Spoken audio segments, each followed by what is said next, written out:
నమస్తే, welcome to prime time. నేను తెలంగాణలో 2024-25 ఆర్థిక సంవత్సరానికి 2,75,891 కోట్ల అంచనాలతో ఓటాన్ అకౌంట్ బడ్జెట్ ను అసెంబ్లీలో మంత్రి భట్టి విక్రమార్క ప్రవేశపెట్టారు. 2,11,178 కోట్ల రెవెన్యూ వ్యయం, 29,669 కోట్ల మూలధన వ్యయంతో కొత్త ప్రభుత్వం తొలి పద్దును ప్రతిపాదించింది.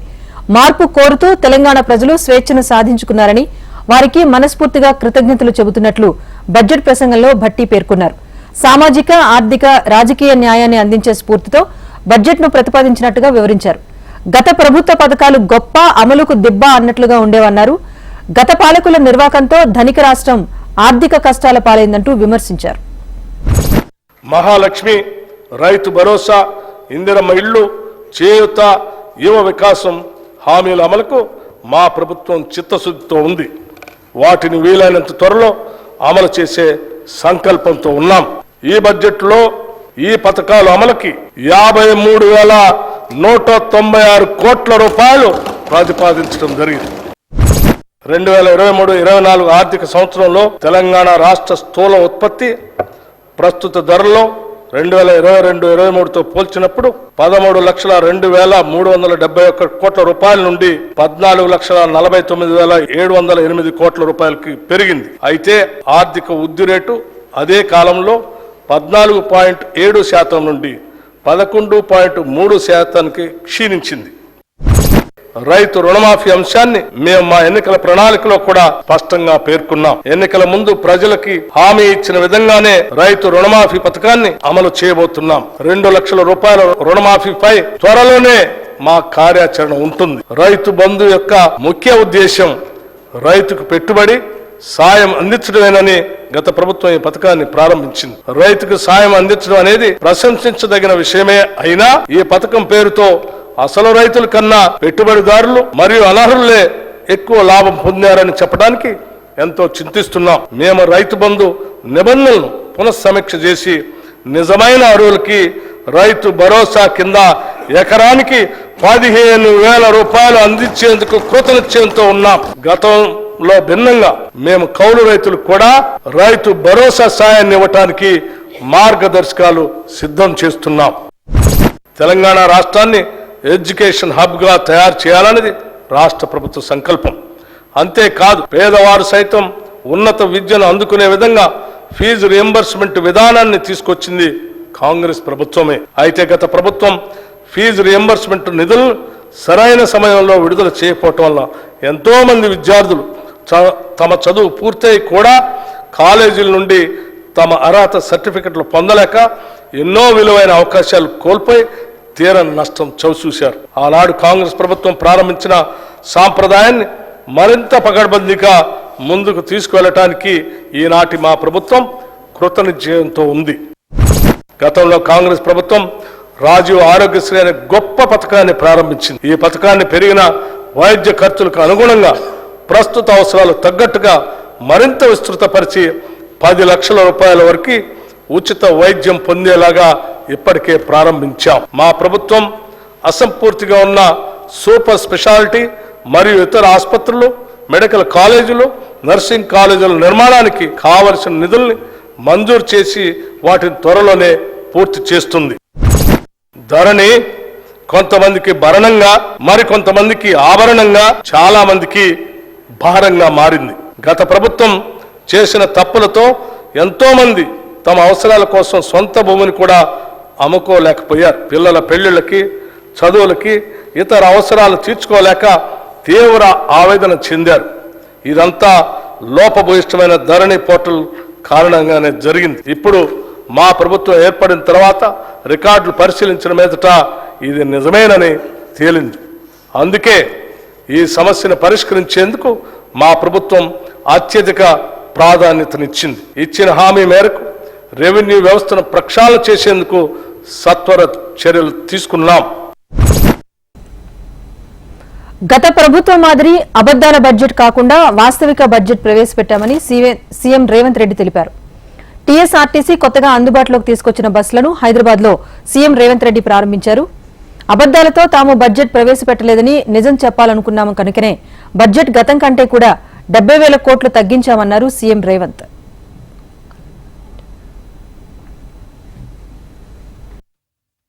ఆర్టీసీ ఎండి గౌరవ పూర్తిగా నేను వారిని అభినందిస్తున్నా. తెలంగాణ రాష్ట్రంలో కాంగ్రెస్ ప్రభుత్వం ఏర్పడ్డ తర్వాత మొట్టమొదటి బడ్జెట్ ని ఈ రోజు శాసనసభలో ప్రవేశపెట్టిండు.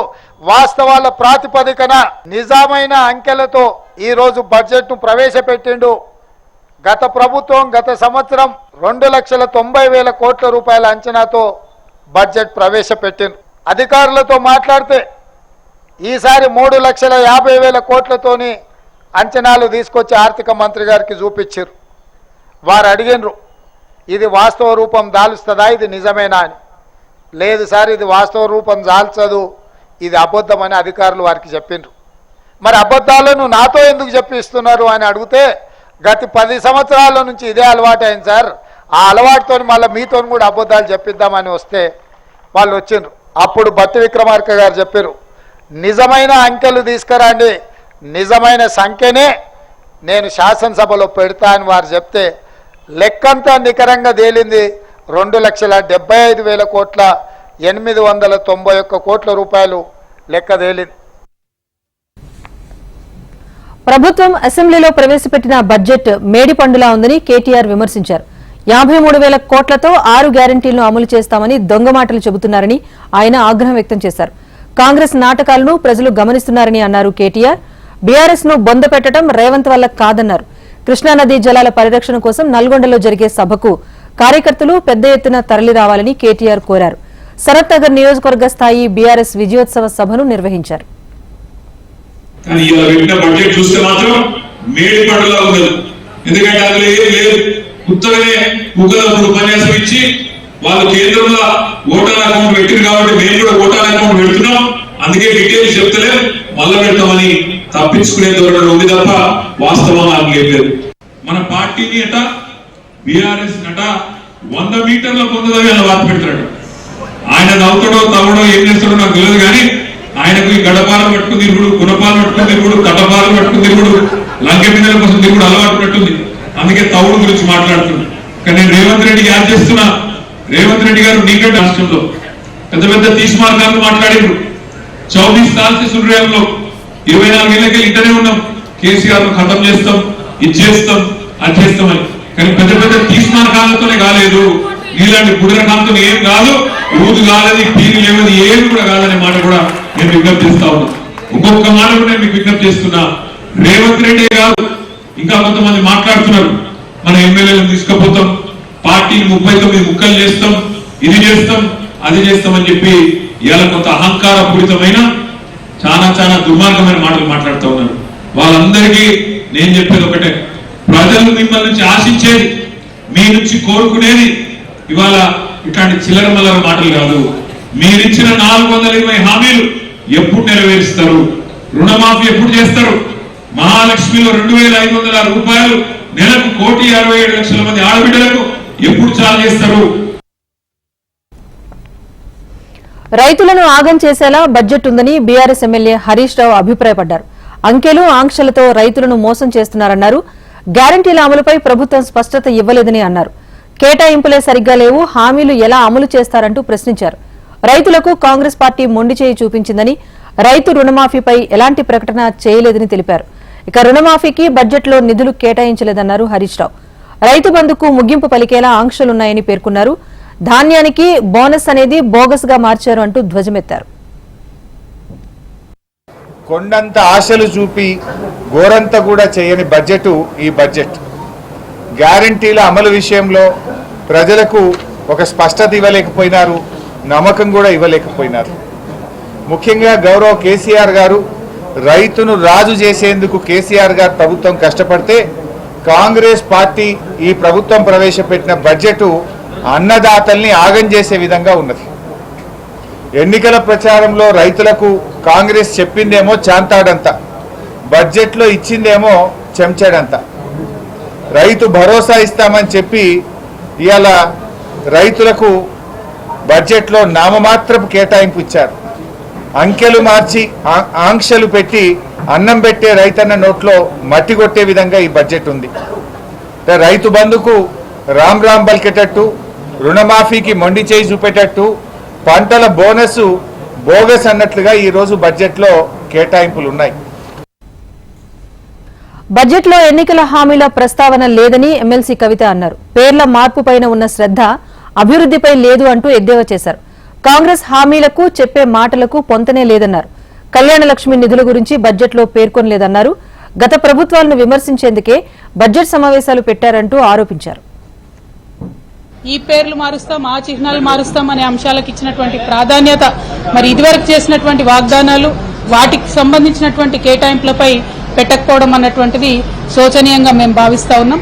ఓవరాల్ గా ఈ రాష్ట్రంలో కొత్తగా ఏర్పడినటువంటి ప్రభుత్వం పాత పేర్లను మార్చి కొత్త పేర్లను పెడతామంటున్నారు తప్పితే ప్రగతి యొక్క గేర్లు మార్చేటటువంటి విధానాన్ని వాళ్ళు ఎన్నుకోలేదు. అంటే it is just a name changing government, not a game changing government అని ఈ బడ్జెట్ చూస్తుంటే అర్థమవుతా ఉన్నది. ప్రధానంగా మహిళలకు, అదేవిధంగా యువతీ యువకులకు షాదీ ముబారక్ పేరు మీద ఇదివరకు ₹1,00,000 కేసీఆర్ గారు ప్రభుత్వం ఇస్తే, మేము అధికారంలోకి రాగానే ₹1,00,000 1 తులం బంగారం ఇస్తామని చెప్పినారు. అది ఆన్ గోయింగ్ ప్రోగ్రామ్. ఎంతమంది ఏంది అన్నది ఎస్టిమేషన్ ఉంటుంది, కానీ దాన్ని కనీసం మెన్షన్ చేయలేదు. అట్లానే షాదీ ముబారక్ ₹1,60,000 ఇస్తారని చెప్పారు, కనీసం అది మెన్షన్ చేయలేదు. ఆశా వర్కర్స్ ఉంటే మిమ్మల్ని గవర్నమెంట్ ఉద్యోగులుగా చేస్తాము, 18,000 జీతాలు ఇస్తామని చెప్పినారు, అది కనీసం మెన్షన్ చేయలేదు. తెలంగాణ బడ్జెట్ పై కేంద్ర మంత్రి కిషన్ రెడ్డి ఆగ్రహం వ్యక్తం చేశారు. కాంగ్రెస్ ప్రభుత్వం ప్రవేశపెట్టిన బడ్జెట్ లో అంకెల గారడీ, మాటల పేరడీ మాత్రమే ఉందని కిషన్ రెడ్డి విమర్శించారు. కాంగ్రెస్ ఇచ్చిన హామీల కోసం బడ్జెట్ లో చెప్పిందేమీ లేదన్నారు. వ్యవసాయానికి 19,746 కోట్ల రూపాయల బడ్జెట్ ఎలా సరిపోతుందని ప్రశ్నించారు. 6 గ్యారంటీలో రైతులకు ఇచ్చిన గ్యారంటీ అమలు చేయకుండా కాంగ్రెస్ ప్రభుత్వం మోసం చేసిందని మండిపడ్డారు కిషన్ రెడ్డి. మేడిగడ్డకు ప్రతిపక్ష నాయకులను కూడా పిలుస్తామని సీఎం రేవంత్ రెడ్డి అన్నారు. ప్రస్తుతం మేడిగడ్డపై విజిలెన్స్ విచారణ జరుగుతోందని, తర్వాత జ్యుడిషియల్ ఎంక్వైరీలో దోషులెవరో తేలుతారని అన్నారు. కాళేశ్వరం టూర్కు ప్రతిపక్ష నాయకుడికి ఎప్పుడు టైం ఉందో చెప్పాలని, ఒకరోజు ముందు వెనుక అయినా తాము రెడీగా ఉన్నామని అన్నారు సీఎం రేవంత్. తెలంగాణ అసెంబ్లీ సమావేశాలను ఈ నెల 12వ తేదీన ముగించే యోచనలో తెలంగాణ ప్రభుత్వం ఉన్నట్టుగా తెలుస్తోంది. కాళేశ్వరం ప్రాజెక్టు సందర్శనకు కేసీఆర్ ను ఆహ్వానించాలని నిర్ణయించారు. కేసీఆర్ ను ఆహ్వానించే బాధ్యతను మంత్రి ఉత్తమ్ కు అప్పగించారు సీఎం రేవంత్. తెలంగాణ సీఎం రేవంత్ రెడ్డి గొప్ప నాయకుడని పొగిడారు ప్రజాశాంతి పార్టీ అధ్యక్షులు కేఏ పాల్. మీడియాతో చిట్ చాట్ సందర్భంగా ఆయన ఈ వ్యాఖ్యలు చేశారు. వచ్చే అక్టోబర్ నుంచి రాష్ట్ర పరిస్థితి మారుతుందని అన్నారు. రేవంత్ తో పాటు ప్రపంచంలోని బిలియనీర్స్ కలిసి రాష్ట్రానికి పెట్టుబడులు తెస్తామన్నారు కేఏ పాల్. రష్యా ప్రెసిడెంట్ కు ఇంగ్లీష్ రాదని, అయినా కూడా ప్రపంచంలోనే ముఖ్యమైన నేతగా గుర్తింపు తెచ్చుకున్నారని అన్నారు. రేవంత్ ఇంగ్లీష్ పై విమర్శలు చేయటం తెలివి తక్కువతనానికి నిదర్శనమన్నారు. కేసీఆర్ పాలనలో 12 లక్షల కోట్ల అవినీతి జరిగిందని కేఏ పాల్ ఆరోపించారు.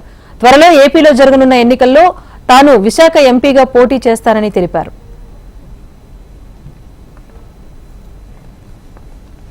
లోక్సభ ఎన్నికలపై టీ కాంగ్రెస్ ఫోకస్ పెంచింది. 16 సీట్లలో గెలిపే లక్ష్యంగా అడుగులు వేస్తోంది. ఇప్పటికే పార్లమెంట్ ఇన్ఛార్జిను ప్రకటించిన టీ కాంగ్రెస్ తాజాగా వార్ రూమ్ ఏర్పాటు చేసింది. 10 మంది సభ్యులతో ఏర్పాటైన ఈ వార్ రూమ్ కు పవన్ మల్లాది ఇన్ఛార్జిగా వ్యవహరిస్తున్నారు. కరీంనగర్ పార్లమెంటుకు ప్రధాని మోదీ ఏం చేశారో ప్రజలకు వివరించడమే తన యాత్ర ముఖ్య ఉద్దేశమన్నారు బీజేపీ ఎంపీ బండి సంజయ్. జిల్లాలోని అన్ని మండల కేంద్రాల్లో ప్రజాహిత యాత్రను చేపట్టబోతున్నట్టుగా తెలిపారు. కేంద్ర ప్రభుత్వ నిధులను కరీంనగర్ పార్లమెంటు పరిధిలోని బీఆర్ఎస్ ఎమ్మెల్యేలు దారి మళ్లించారంటూ ఆరోపించారు. మోదీని 3వసారి ప్రధాని చేయాలని ప్రజలను కోరటమే యాత్ర ఉద్దేశమన్నారు బండి సంజయ్. ప్రజాహిత యాత్ర పేరుతోని ఈరోజు కరీంనగర్ పార్లమెంట్ నియోజకవర్గంలో ఈ యాత్రని ఈరోజు ప్రారంభించబోతున్నాం. ఇప్పుడే అమ్మవారి దర్శనమైంది. కొనగట్టు ఆంజనేయ స్వామి వారి దర్శనం తర్వాత మేడిపల్లి నుంచి ఇవాళ నుంచి 15వ తారీఖు వరకు కూడా ఈ యాత్రను కొనసాగించబోతున్నాం. వేములవాడ, సిరిసిల్ల నియోజకవర్గాల్లో అన్ని మండల కేంద్రాల్లో ఈ యాత్ర కొనసాగే విధంగా అలాంటి టీం ప్లాన్ చేయడం జరిగింది. 17th 18th national council meetings ఉన్నాయి కాబట్టి అందరి నాయకులు వాట్స్ వస్తాయి కాబట్టి సమ్మక్క సారలమ్మ జాతర సందర్భం కాబట్టి 21st 22nd నుంచి కూడా మళ్ళీ మిగతా అన్ని నియోజకవర్గాల్లో ఎన్నికల వరకు కూడా ఈ ప్రజాహిత యాత్రను మేము కొనసాగించే ప్రయత్నం చేస్తున్నాం. యాత్రలు భారతీయ జనతా పార్టీకి కొత్త కాదు. నేను ఎంపీ గెలిచిన తర్వాత గాంధీ సంకల్ప యాత్రతోని అన్ని దాదాపు నియోజకవర్గాలు మేము యాత్ర చేయడం జరిగింది. ప్రజా సంగ్రామ యాత్ర కూడా 150 రోజుల పాటు 1600 కిలోమీటర్లు నిత్యం ప్రజల కోసం ప్రజల్లో ఉండి ప్రజల సమస్యల మీద యాత్ర చేసినటువంటి సందర్భం ప్రజలు మర్చిపోరు. దాంతోపాటు అన్ని కొనుగోలు కేంద్రాలు కూడా యాత్ర ప్రారంభించినాం. మేము ఇప్పుడు నిరుద్యోగుల కోసం కూడా యాత్రను చేసిన విషయం తెలంగాణ ప్రజలకు తెలుసు. కాబట్టి ఈ యాత్ర కూడా ఈ రోజు ప్రారంభించబోతున్నాం. మేము జనసేన అధినేత పవన్ కళ్యాణ్ ఈ నెల 12న హస్తినకు వెళ్లబోతున్నట్టుగా తెలుస్తోంది. సార్వత్రిక ఎన్నికలు సమీపిస్తున్న వేళ పొత్తులపై బీజేపీ అగ్రనేతలతో చర్చలు జరిపే అవకాశం ఉంది. చర్చల్లో భాగంగా లోక్సభ, అసెంబ్లీ సీట్ల షేరింగ్ పైన ఒక అవగాహనకు వచ్చే అవకాశం ఉన్నట్టుగా తెలుస్తోంది. ఇప్పటికే బీజేపీ పెద్దలను చంద్రబాబు కలిసిన నేపథ్యంలో టీడీపీతో పొత్తు అంశంపైన చర్చించే అవకాశం ఉంది.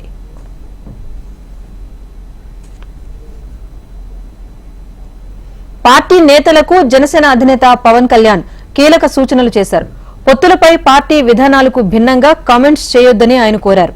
రాష్ట్ర ప్రయోజనాలను దృష్టిలో ఉంచుకుని ఏపీ అభివృద్ధి, ప్రజా సంక్షేమం కోసం పొత్తుల దిశగా ముందుకు వెళ్తున్నామన్నారు పవన్ కళ్యాణ్. ప్రస్తుతం పొత్తులకు సంబంధించి చర్చలు కొనసాగుతున్న ఈ దశలో పార్టీ నాయకులు భావోద్వేగాలతో ఎలాంటి వ్యాఖ్యలు చేయొద్దని సూచించారు. పార్టీ విధానాలకు భిన్నంగా అభిప్రాయాలను ప్రచారం చేయొద్దన్నారు. ఇలాంటి ప్రకటనలతో రాష్ట్ర ప్రయోజనాలకు విఘాతం కలిగించిన వారమవుతామని తెలిపారు. ఇక పొత్తులపై అభిప్రాయాలు, సందేహాలు ఉంటే తన రాజకీయ కార్యదర్శి హరిప్రసాద్ దృష్టికి తీసుకురావాలని కోరారు. పొత్తులపై పార్టీ విధానాలకు భిన్నంగా ప్రకటనలు చేసే నాయకుల నుంచి వివరణ తీసుకోవాలని పార్టీ కార్యాలయానికి సూచించినట్లు పవన్ తెలిపారు. అల్లూరు జిల్లా చింతపల్లిలో కాంగ్రెస్ పార్టీ భారీ బహిరంగ సభ నిర్వహించారు. ముఖ్య అతిథిగా ఏపీ పీసీసీ చీఫ్ షర్మిల పాల్గొన్నారు. పాడేరు కాంగ్రెస్ అభ్యర్థిగా సుబ్బారావు పేరును షర్మిల ప్రకటించారు. కాంగ్రెస్ హయాంలో అనేక సంక్షేమ పథకాలను అమలు చేశామని షర్మిల తెలిపారు. ఏపీలో రాజన్న సంక్షేమ రాజ్యం రావాలి అంటే కాంగ్రెస్ ప్రభుత్వం రావాలన్నారు. కాంగ్రెస్ పార్టీతోనే ఏపీ అభివృద్ధి చెందుతుందని ఏపీ పీసీసీ చీఫ్ షర్మిల అన్నారు. కాంగ్రెస్ పార్టీని ఆదరించండి. కాంగ్రెస్ పార్టీలోనే రాజశేఖర రెడ్డి గారు 2 సార్లు ముఖ్యమంత్రి అయ్యారు. కాంగ్రెస్ పార్టీలోనే అంత అద్భుతమైన పథకాలను చేశాడు. కాంగ్రెస్ పార్టీ మీ పార్టీ. కాంగ్రెస్ పార్టీ రాజశేఖర రెడ్డి గారి పార్టీ. కాంగ్రెస్ పార్టీ మన పార్టీ. కాంగ్రెస్ పార్టీ అభయ హస్తం. కాంగ్రెస్ పార్టీ గుర్తు హస్తం. ఇది ఆంధ్ర రాష్ట్ర ప్రజలకు అభయ హస్తం. మరొకసారి మీ అందరూ ఆశీర్వదించండి. కాంగ్రెస్ పార్టీ అధికారంలోకి వస్తే మళ్ళీ రాజశేఖర రెడ్డి గారి సంక్షేమ పాలన మీ గడపకొస్తుంది. మీ సుబ్బారావు గారు మీకోసమే ఆలోచన చేసే వ్యక్తి, మీకోసమే నిలబడే వ్యక్తి, మీకు అందుబాటులో ఉండే వ్యక్తి. కాంగ్రెస్ పార్టీ అభ్యర్థిగా మీరు ఆశీర్వదించండి. బ్రహ్మాండమైన మెజారిటీతో మీరు ఓట్లు వేయాలని కాంగ్రెస్ పార్టీ అభ్యర్థిగా మీ సుబ్బారావు అసెంబ్లీలో అడుగు పెట్టాలని మీరు ఆశీర్వదించాలని మీ రాజశేఖర రెడ్డి బిడ్డ మనస్ఫూర్తిగా మిమ్మల్ని ప్రార్థిస్తుంది.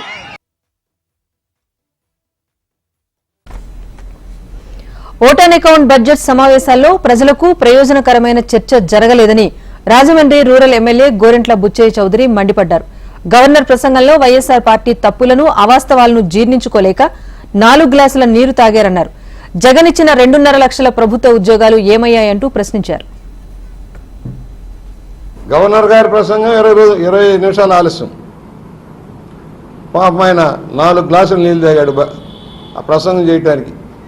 ఆ తప్పుల్ని, అవాస్తవాలని జీర్ణించుకోలేక గవర్నర్ గారికి కూడా అర్థమైపోయింది రాష్ట్ర పరిస్థితి. ఆయన జీర్ణించుకోలేక 4 గ్లాసులు నీళ్లు తాగాడు. అబద్ధాలు చెబుతున్నాము, వాస్తవ విరుద్ధంగా మనం చెప్పాల్సి వస్తుందనే బాధతో. ఇక్కడ ఒకటే ఎగ్జాంపుల్, ఉద్యోగ కల్పనకు సంబంధించి ముఖ్యమంత్రి గారు 2.5 లక్షల ప్రభుత్వ పోస్టులు ఖాళీగా ఉన్నాయి.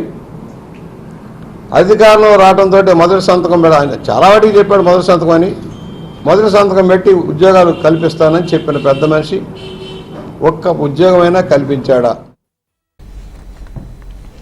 గుంటూరు జిల్లా మంగళగిరిలో మాజీ మంత్రి మేకతోటి సుచరితకు నిరసన సెగ తాకింది. మెగా డిఎస్సీ ప్రకటించాలి అంటూ మంగళగిరిలో తెలుగు యువత, టీఎన్ఎస్ఎఫ్, నిరుద్యోగ జేఏసీ నాయకులు నిరసన ర్యాలీ చేపట్టారు. అయితే అటుగా వస్తున్న సుచరిత వాహనాన్ని గమనించి అంబేద్కర్ కూడలి వద్ద అడ్డుకునే ప్రయత్నం చేశారు. సుచరిత వాహనానికి అడ్డగా వెళ్లారు. ప్లకార్డులు ప్రదర్శిస్తూ తెలుగు యువత, టీఎన్ఎస్ఎఫ్ నాయకులు ఆందోళన చేపట్టారు. అయితే నిరసనకారులను అడ్డుకునే ప్రయత్నంలో ఓ పోలీసు అధికారి కింద పడిపోయారు. వాహనానికి ఎదురుగా వెళ్లిన వారిని నిలువరిస్తూ ఉండగా ఒక్కసారిగా సుచరిత ప్రయాణిస్తున్న వాహనం ముందుకు వెళ్లింది. దీంతో అక్కడున్న పోలీసు అధికారి కింద పడిపోయారు. దీంతో నిరసనల మధ్యే సుచరిత తన వాహనంలో ముందుకు వెళ్లాల్సి వచ్చింది.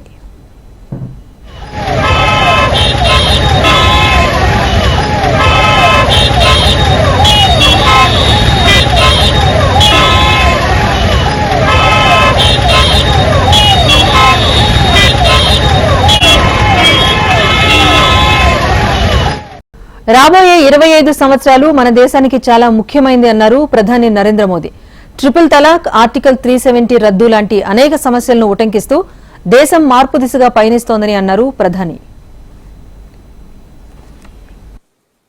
आदरणीय अध्यक्ष जी, आने वाले 25 वर्ष हमारे देश के लिए बहुत महत्वपूर्ण है.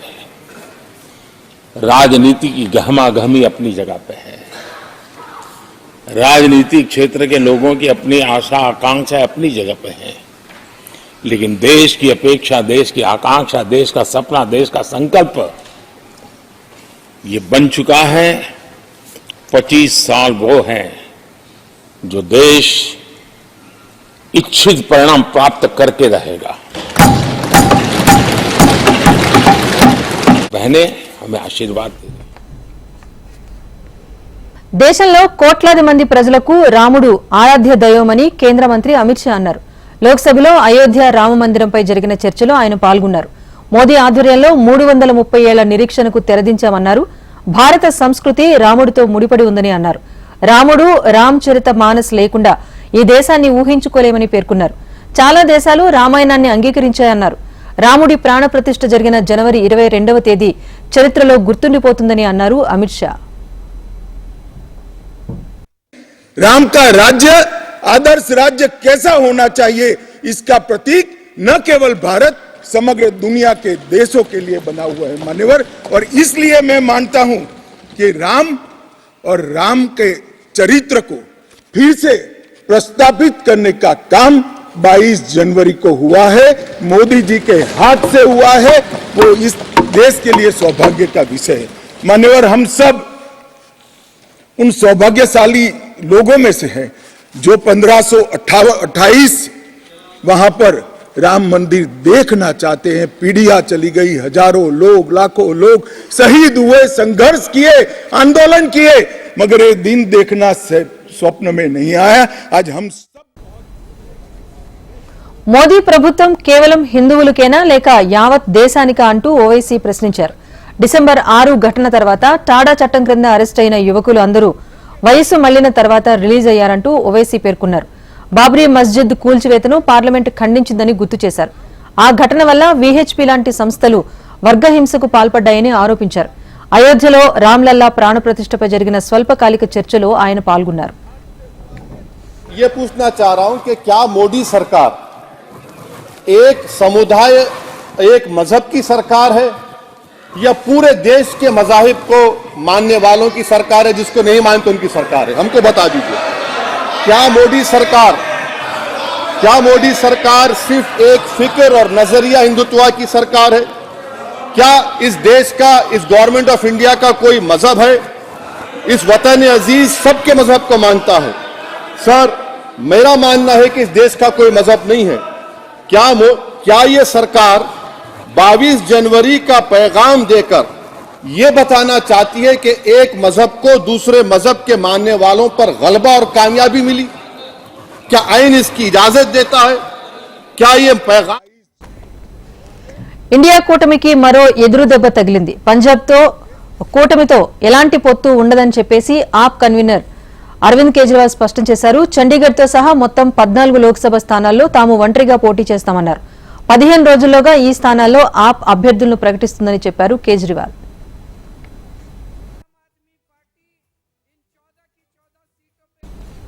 పాకిస్తాన్ సార్వత్రిక ఎన్నికల ఫలితాలపై సర్వత్రా ఆసక్తి నెలకొంది.